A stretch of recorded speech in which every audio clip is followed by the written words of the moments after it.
Media don't have no. Thank you so much. It's good to see you back here at Chungwa House.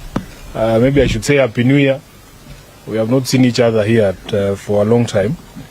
So before you is a caucus of the Azimio One Kenya Alliance Members of Parliament. We have a statement here that we are going to read in turns because we want it to be clear and understood by the audience that is the Kenyan people.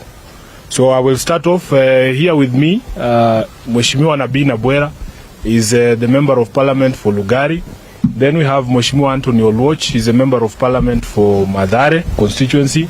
Jared Okello, Member of Parliament for Nyando in Kisumu. Mheshimiwa Enoch Wambua is the Senator for Kitui and also the Deputy Minority Leader in the Senate. And of course, Mheshimiwa Sam Atandi, the Member of Parliament for Alego Usonga. So we'll take turns reading this statement. It is fairly lengthy and detailed, but we wish that you be patient with us. So the statement is titled, "Where is the bottom, Bwana Ruto? Where is the bottom?"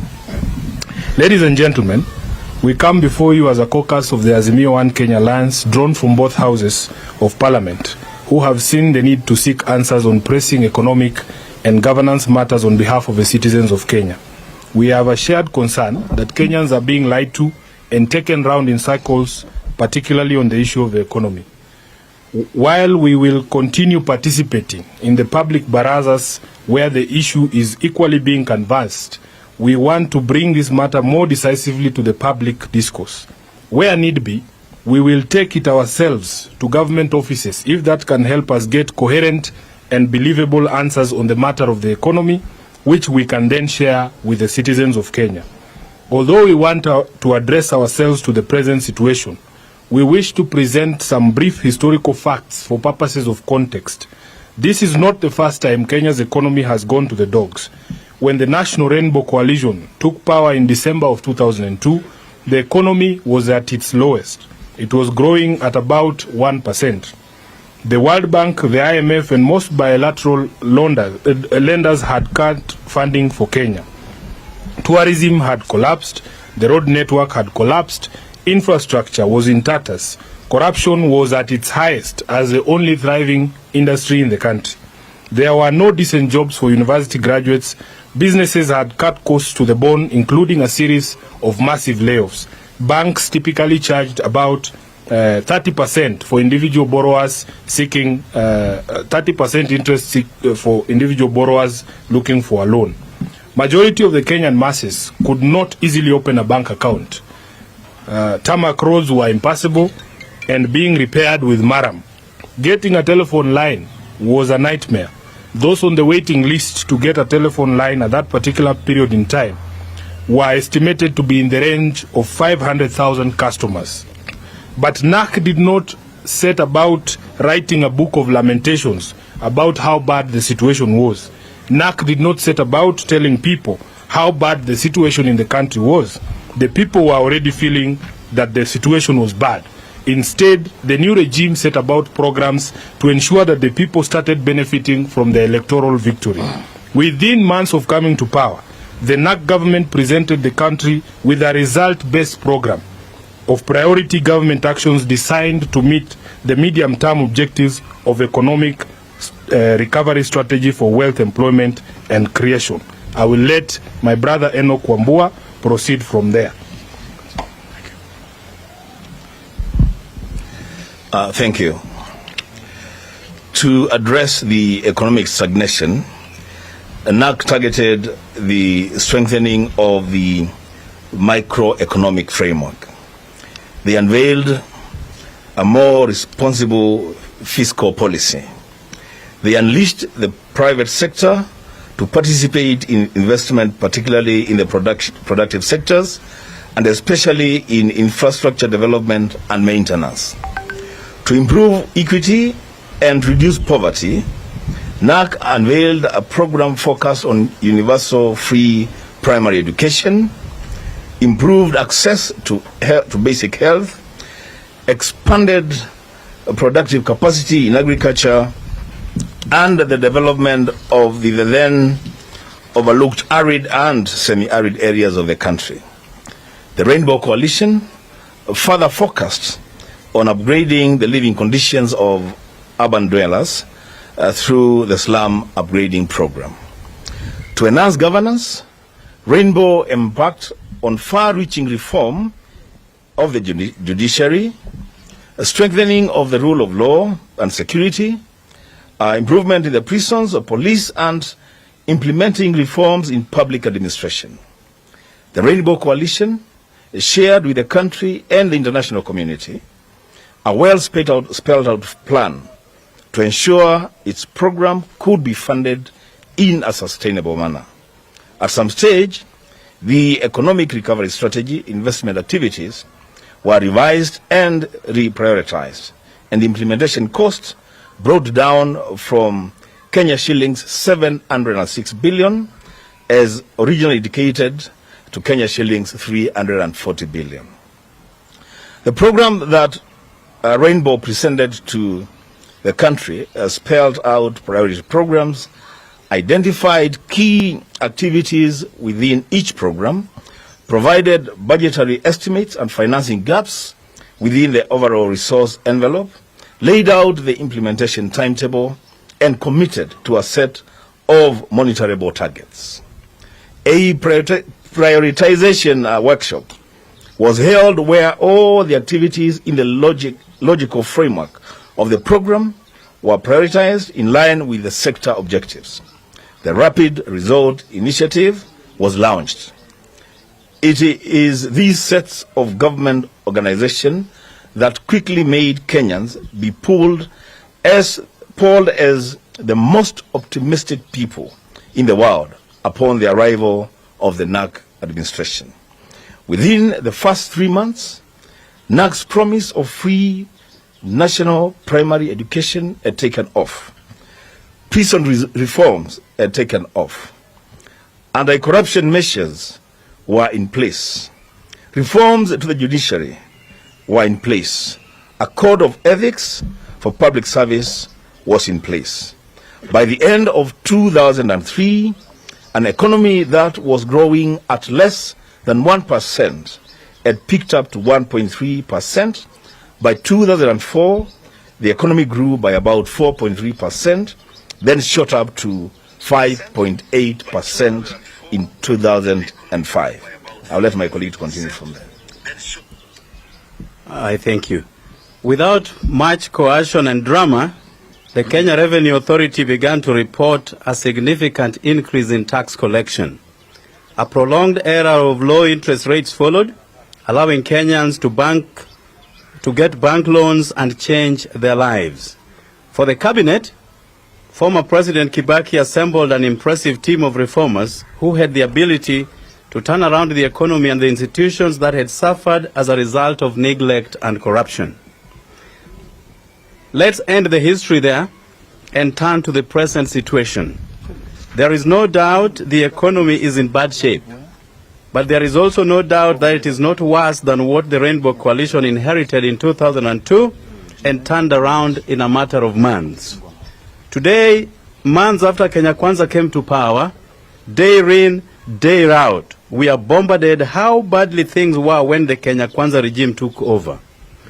William Ruto never tires of telling us how President Uhuru Kenyatta ruined the economy and ruined the country. It does not seem to matter that Ruto was deputy president that entire period. It doesn't seem to occur to him that he found the State House budget pegged at 4 billion shillings, which he increased to 9 billion shillings ostensibly for tea and mandazi. He has introduced offices hitherto unheard of in public service, including prayer warriors called intercessors, office of the first daughter, and office of the spouse of the prime cabinet secretary. Rigathi Gachagua keeps threatening to name officials in Uhuru Kenyatta's government who looted the country. After campaigning on a promise that they would stop the borrowing spree, the Ruto regime is on even a worse borrowing spree. Last Saturday, it was reported that Ruto is seeking 76.6 billion in loans from foreign banks. Kenya's public debt hit 9.145 trillion in December, against the allowed limit of 10 trillion shillings, leaving President Ruto's administration with little room to borrow. The shilling is officially exchanging at all-time low of about 127 shillings to the dollar, translating to over 24% depreciation since March 2020. But many banks and foreign exchange bureaus are quoting as high as 137 shillings as the dollar becomes scarce. We do not pay cabinet secretaries or principal secretaries to tell us how bad things are. Kenyans know that already. We do not pay government to tell us where and how things went wrong and who is responsible. We do not pay this administration to supply us with morticians, deniers, and revisionists, which is what we seem to have every day. Honorable Watch, in January. In January,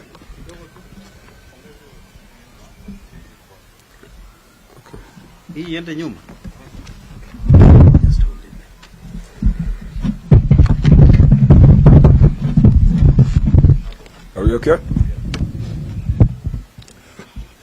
In January, Professor Ndung'u warned Kenyans of tough economic times ahead as energy and food costs saw an inflation rages in the fallout from the war in Ukraine. During campaign, Ruto said Ukraine war had no effect on Kenya. On Tuesday, Nation quoted Njuguna Ndung'u once again saying, "From all the things we have analyzed, 2023 is not looking good. There are clear signals that it is going to be a tough year and that the global economy is one example in terms of where we are going." Ndung'u asked Kenyans to brace for a new round of belt tightening as the new Kenya Kwanza administration moves to stabilize its finances. He did not say when. As electricity prices have continued to soar, David Ndii, the chairperson of Ruto's Council of Economic Advisers, turned around and claimed that the Kenya Kwanza regime never promised Kenyans cheap electricity. Yet, we know countries that have cheaper power than Kenya and do not experience outages. Given the foregoing, we wish to be clear as follows. As Kenyans, we pay administrators to solve our problems, not collate and highlight them. Our question to William Ruto, Gachagua, the team at the National Treasury, and the so-called Council of Economic Advisers are as follows. When are things going to get better? When will the shilling stop falling and losing to other currencies? When will the shortage of dollar end? When will the prices of essential commodities come down? I will let my colleague continue from there. What is the plan? Can the plan be shared with Kenyans? We are concerned that the timelines keep changing. In the beginning, Kenyans were told costs would come down as soon as Ruto put the Bible down. After being sworn in, since putting the Bible down and prices refusing to come down, Kenyans were told fertilizers had been bought, still prices refused to come down.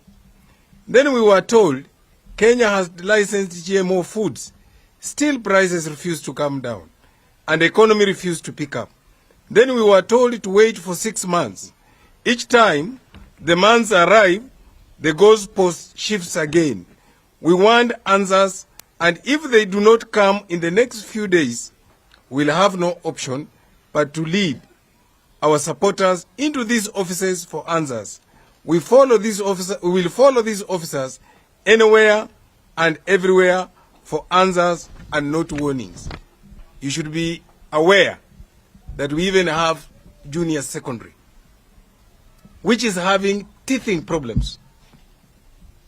In many of the schools, there's no learning, there's no teaching. In many of the schools, they only have a single teacher who is unable to even assemble the lessons. The questions are, Did we take over power without a plan? Thank you very much, Thank you very much, my colleagues. I wanted to say, members of the media, that what we are doing here today, we are going to be addressing you more regularly on topical issues touching on the welfare of Kenyans. And we are going to be doing this from here, Orange House, and also from the offices of our member, Azimio, One Kenya coalition political parties. But basically, just to add on the statements that have been read, is to say that from policy, regulatory, and legislative point of view, that there is nothing, there is absolutely nothing that is going on in this government. Zero. We have just gone through supplementary estimates in Parliament, and I know most of you have the details. There was nothing in that supplementary budget that pointed out to the direction of a government that is trying to lift Kenyans from bottom to up. Again, we are going through budget policy statement right now. Again, in that document, there's zero. There's nothing pointing to the direction that there's a government that is keen on improving the welfare of Kenyans in the areas that they cite in churches. So what we are saying, what we are telling Kenyans is that we are worse off. We have never been worse off the way we are worse off today. And therefore, our message is that we are not going to wait, and Kenyans should not wait. We are tired, and we have to take the responsibility of taking care of ourselves as Kenyans. And lastly, before you bring up your questions, you know, there's this debate that is going on in the country about the expenditures of the previous regime and the expenditure and how they were occasioned and how they happened. And I have seen that a constitutional office, the office of the Controller of Budget, is trying to run away from responsibility. And I think this is dangerous because that office was given the mandate of the independence mandate. That office was not supposed to be managed by anybody. In fact, Kenyans put faith in that office to help us check the excesses of our government. Therefore, I want to urge the Controller of Budget that you have to take responsibility for those expenditures, because we are not going to allow you to say that you are forced. You have the tenure of office and independence of the office, so you have to take responsibility. Secondly, the misuse or use of Article 223 in the Constitution is not something which is isolated.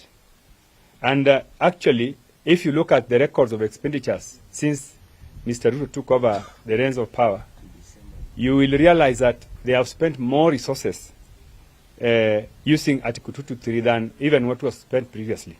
And more importantly, that the resources they have spent have been spent on useless things like, you know, prayers, interdenominational prayers, you know, setting up offices, useless offices.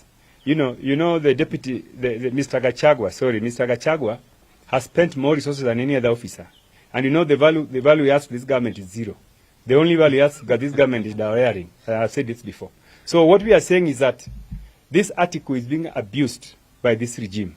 And they cannot turn around and say that it is the previous regime. In fact, the previous regime, the items listed are actually developmental items. Monies were spent on essential services that actually were benefiting Kenyans at that particular time. Thank you very much. Do you have questions? Aya, asante sana. Tuchukue maswali tafadhali. Yes, Luke. Yes, I have one question, not very much related to... Please, let's start with the ones that are related to the statement, then we'll come to yours. Maybe you can take note and then you answer it yes, later. Yeah, just let the others ask and then we'll take yours. I know what you want to ask me. Any other person? Gatete?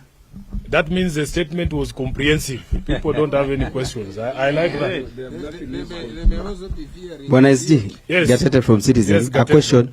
You have not given us the timelines. You're just saying if the government does not do this within a few days, we are going to mobilize our supporters to go to these offices. These answers are urgent, Gatete. We have said that the government needs to come out and tell us and tell Kenyans that they have a plan for any of these things that we are addressing. We are tired of people, over-articulating the problem. As we have said, we have seen previous governments that arrived that were prepared on day one to tackle the problems of Kenyans. These matters cannot wait any longer because we represent people here in Nairobi, across the country. Kenyans are suffering. All they want to know is a plan. And every time we are told, 6 months, 1 year, and the goalposts keep shifting. What we are saying is, if we as the representatives of the people have been unable to extract a plan from these people, from the so-called government of Kenya Kwanza, we will take our people to Professor Ndungu's office so that he can explain to Kenyans what the plan is in terms of economic recovery. We don't want people to continue threatening to name individuals who have looted Kenyan money. If you have the names, call a press conference like this and tell Sifuna took 10 million. We have sent the details to the DCI and to the ESCC, the accountability agencies. Let them do the investigations because even Kenyans want to know. But we cannot have a government of lamentations. They don't have any plan. Every time they come, they tell us about the previous regime. The Kenya Kwanza administration, if it is an administration, must now start accounting for its time. For its time, for the time that you've been in office up to today. We have shown you by way of examples what the NAC government did in a matter of months. These characters who impose themselves on Kenyans, they have no plan. That's what we are saying. And maybe to add on that, Gatete, maybe to add on that.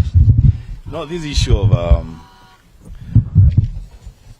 Kenyans being reminded all the time that somebody took money, somebody did what they did.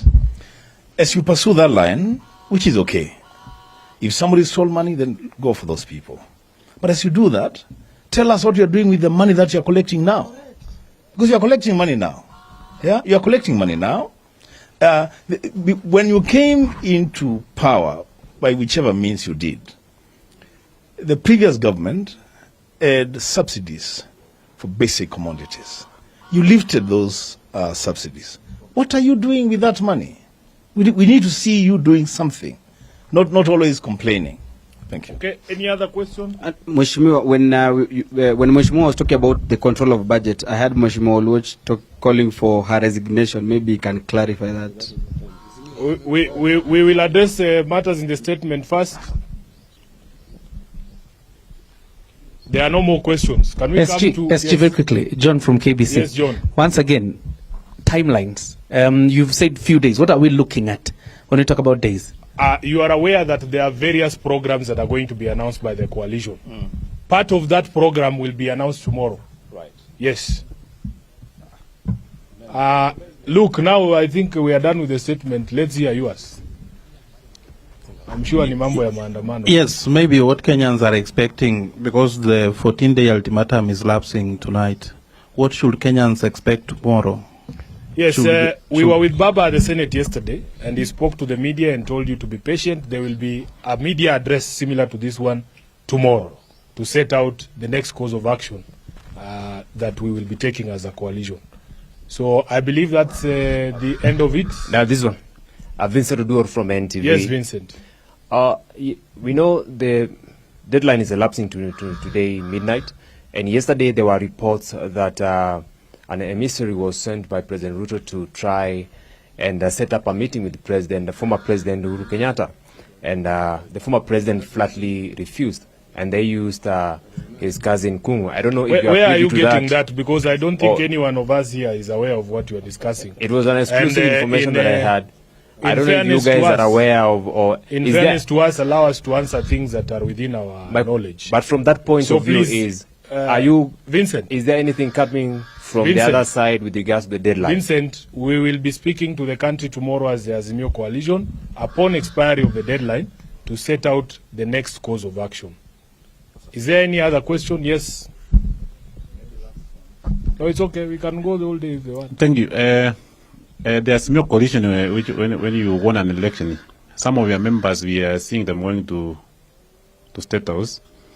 And there is an allegation some of the money they are paid is the money which is coming from Texas. What's your take on that, and what are you going to do with that? Because if that's true, then the petrol is just within the coalition. We will discuss that matter at another opportunity. I have told you